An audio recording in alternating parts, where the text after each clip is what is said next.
Abdel Moati from AWAPEC.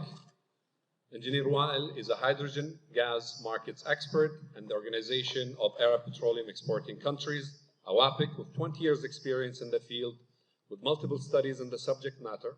He's also a member of the gas experts from team in the UN Geneva. He holds multiple international recognized prizes in the field of energy. Engineer Wael, welcome to the stage. Thank you.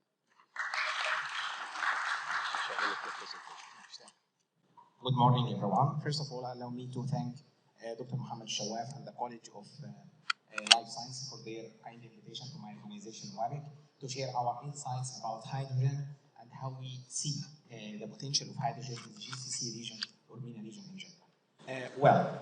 I represent the Organization of Arab Petroleum Exporting Countries. It's a regional intergovernmental organization located in Kuwait. Our members are 11 members. 5 of our members are already members in the OPEC organization.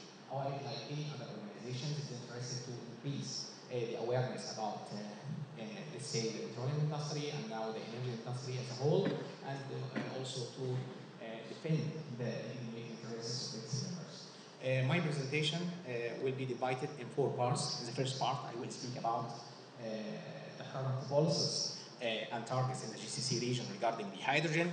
In the second part, we will speak about the potential success factors about hydrogen.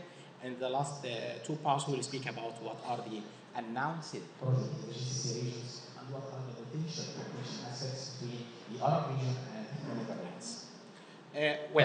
Why GCC or MENA region would like to invest in hydrogen?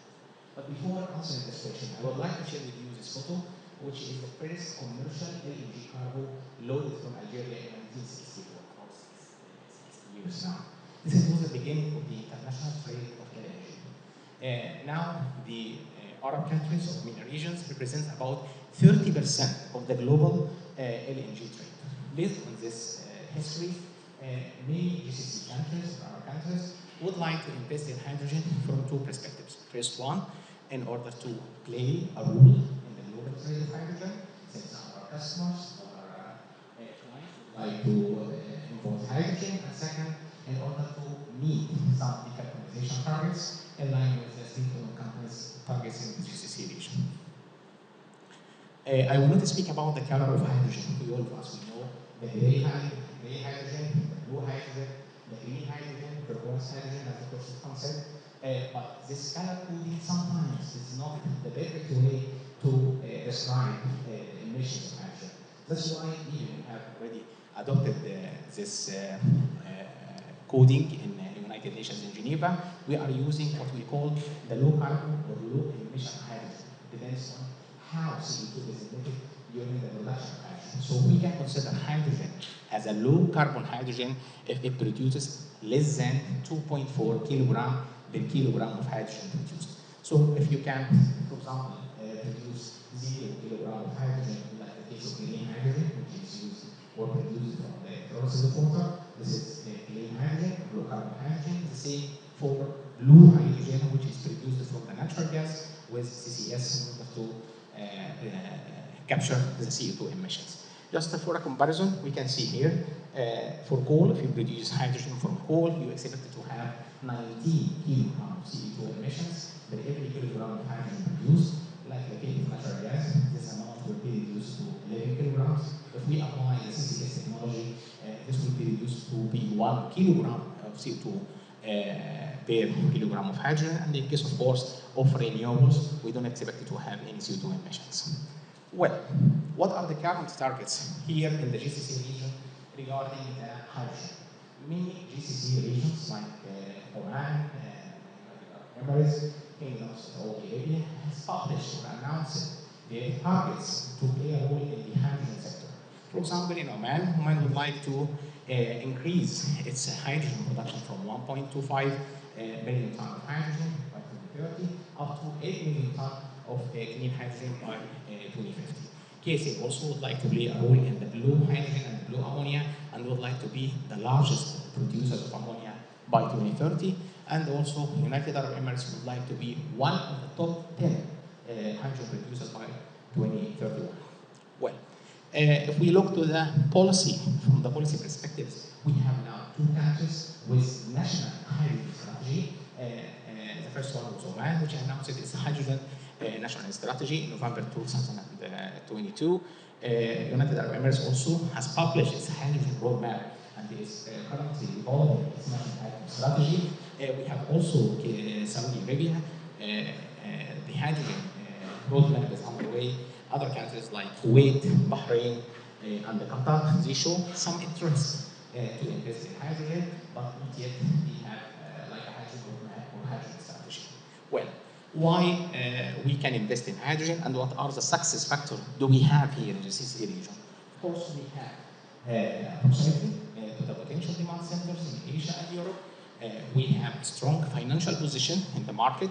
We have a fast decision making and the political will to invest in hydrogen. We have also long established strategic ties between our NOCs and IOCs. And finally, we have the resource. The resource means the subject of the feedstock that we will use in order to produce hydrogen. Very quickly here, we can say, if we consider the green hydrogen that is produced by water using renewable energy sources, we have solar radiation in the GCC region up to 2,200, 2,500 kilowatt square meter. We have sunshine hours up to 3,900, and we have a wind speed in some locations up to 11 meters per second. This will help us to increase the capacity factor of the electrolyzers that are used for the production of green hydrogen. Also, if we consider blue hydrogen that is produced from natural gas, we have some key enablers, like we have the infrastructures, we have pipelines, refineries that are already producing and using hydrogen. We have LNG vessels, which can be used also to transport ammonia, one carrier of hydrogen. We have accumulated knowledge from our human capital in the oil and gas. And we have the depleted reservoirs that can be used also for carbon storage if we apply CCS technology with the blue hydrogen. Well, I would like here to speak about the competitiveness in terms of the price or the cost of natural gas if you consider it as a feedstock for the hydrogen. We can see here if we make a comparison for the Arab region with other regions like Russia and the European Union, the cost to produce the blue hydrogen can be up to $1.4 per kilogram. This is the lowest cost compared to any other regions, since we have already a massive propane gas reserve and we are a big producer of natural gas. But if we consider the cost of hydrogen in terms of energy equivalent spaces, this cost will be up to about $5 or $6 per million BTU, and in case of green hydrogen, up to $32 per million BTU. Anyway, we are just putting this comparison just to say in GCC region we have the feedstock used to produce blue hydrogen. Of course, we have some challenges, including the capital needed to invest in hydrogen. We have some requirements like the water, since we are in GCC is a water scarce region. We have also some policy and regulations to be developed in place. And of course, we have to consider our capacity buildings because we are dealing with a new sector if we consider hydrogen as an energy carrier with a feedstock in the petrochemical industry. Well, in the last part of my presentation, I will speak. Are we already moving to invest in hydrogen? The question is yes. Today, we have about 36 projects, announced projects in the hydrogen in the GCC regions.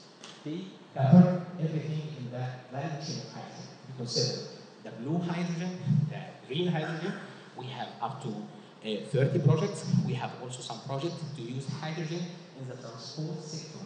In fact, there are two demonstration projects in Saudi Arabia and the United Arab Emirates to use hydrogen in hydrogen electric vehicles. So we have hydrogen refueling stations, and also there are some potential application to use hydrogen for bunkering, marine fuel, and also for aviation purposes.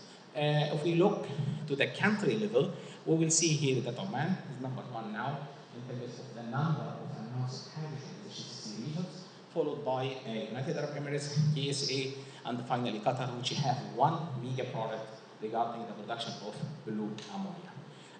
These projects are not only announcements, they started to be materialized on the ground. Some projects like NEOM in Saudi Arabia will produce about 1.2 million ton of green ammonia, and expected start up to be 2026 if I will be taken for the project.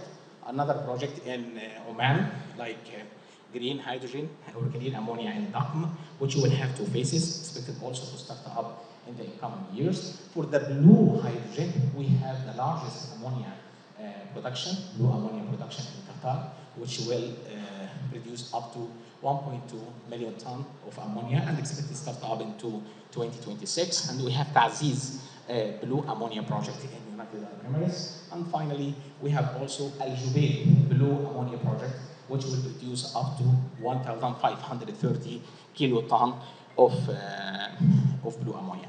What I want to say here, we are not speaking about announcements. We are speaking about projects that are now in advanced phases to be implemented and start production in the incoming years. To conclude my presentation, I can say we have some area of cooperation between us and the Netherlands.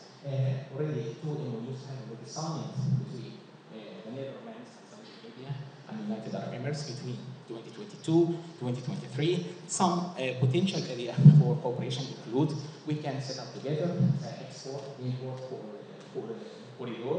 Essentially, we are able to produce hydrogen and send it to Europe. Already the Netherlands acting as a lead for LNG to many European countries. We can also cooperate in terms of knowledge. As far as I know, there are around 1,000 kilometers of hydrogen pipelines already in operation in the Netherlands. So we need to transfer, we need the Dutch side to help us to transfer the knowledge, how to operate the pipelines. By the way, the total number of pipelines in the project in the world regarding hydrogen, 5,000, 1,000 in the Netherlands. So Netherlands represents about 20% of the total pipeline hydrogen in the world. And finally, of course, we can cooperate through the research center. And the Sultan has already figured out some potential areas for research. So my message today is that GCC has the potential to be a market leader in the hydrogen. Alone, we can do it. We need a cooperation between us and other key players in the market, and the Netherlands, in order to materialize hydrogen to be the future. Thank you.